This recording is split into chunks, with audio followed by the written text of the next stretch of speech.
In this video, I'm just going to give you a quick run through of all the settings available to you on a circular saw. So before we start, it's always a good idea to remove the battery. So now the tool's isolated, it can't set off.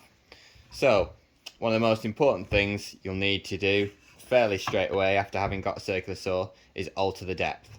So on this particular circular saw, we've got a little thumb thing here that we can turn. If we lift that up towards the body of the tool, we can adjust the depth our saw will cut.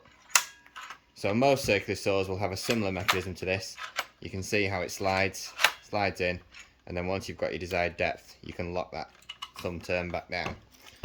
We've also got a guard fence here, so as you start cutting, the guard will retract.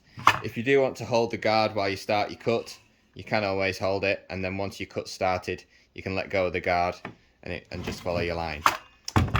We've got a lockout here, so if we don't want to be able to use the trigger, we can lock this in, so that'll block the trigger, making the tool a bit safer. We've got another adjustment as well as our depth adjustment. We can also bevel our saw over to one side.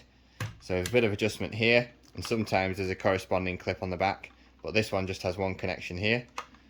And we can alter the base of our saw so we can start cutting at 45 degrees. So we can lock our saw at 45 degrees and make some angular cuts. As well as that, it's important to pay attention to these indicators here at the front.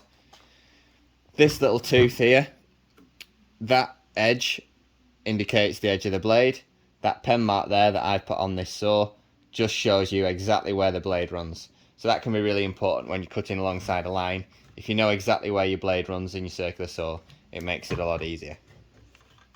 You've also got a screw here, so you can add a guide fence to your circular saw to help you perform straight repeated cuts. Now this particular circular saw that I've got with me today doesn't have any speed adjustment.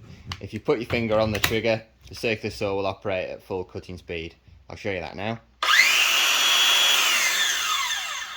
As you can see, the saw operates at full speed. There aren't any other settings on this, speed settings or anything like that. You basically just got your depth adjustment, your bevel, you've got your safety guard there, you've got your trigger, your locking mechanism, your screw there to put a guide fence on if you've got one, and they are basically all the controls you've got on a circular saw.